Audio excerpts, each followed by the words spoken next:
Magsasaing po tayo ng ulo ng talakitok or ulo ng mamsa. Ayan ah. Yan po ito. Yan po yung ating ulo ng talakitok or ulo ng mamsa. Yan po yung sahog. Kalamyas, bitchin, siyempre taba ng baboy, sibuyas, bawang, at asin. Yan lang muna. Mamaya na yung paminta guys. Sasalang na natin ito. Siyempre, unahin natin itong kalamyas.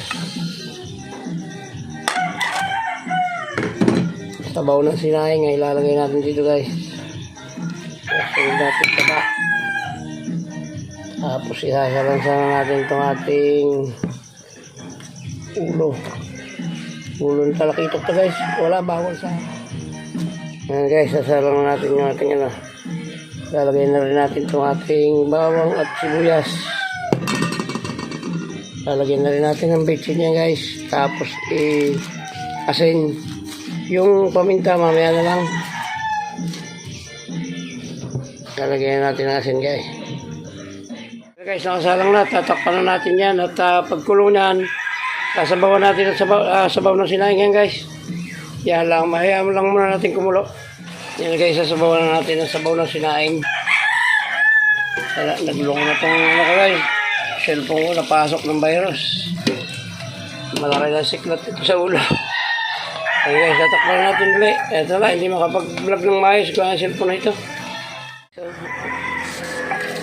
ayan guys, ang sarap na ng ano niya. Ang sarap ng tsura niya, pero ano, patatagalin pa natin yan para sure tayong walang kalansa-lansa. Sasabawan ko pa uli yan mamaya guys. Yan, tatakpan natin. Ano guys, pwede na ito. Luto na ito ano. Ayan o, hindi na natin sasabawan ulit. Ayos na ito, talakitok naman ito guys. Hindi naman ito tambakol o tulingan. So ayan, maraming salamat po sa lahat po na umabot sa dulo ng vlog na ito. Na pagluluto ng sinaing ng talakitok. Ayan, maraming salamat po sa inyo.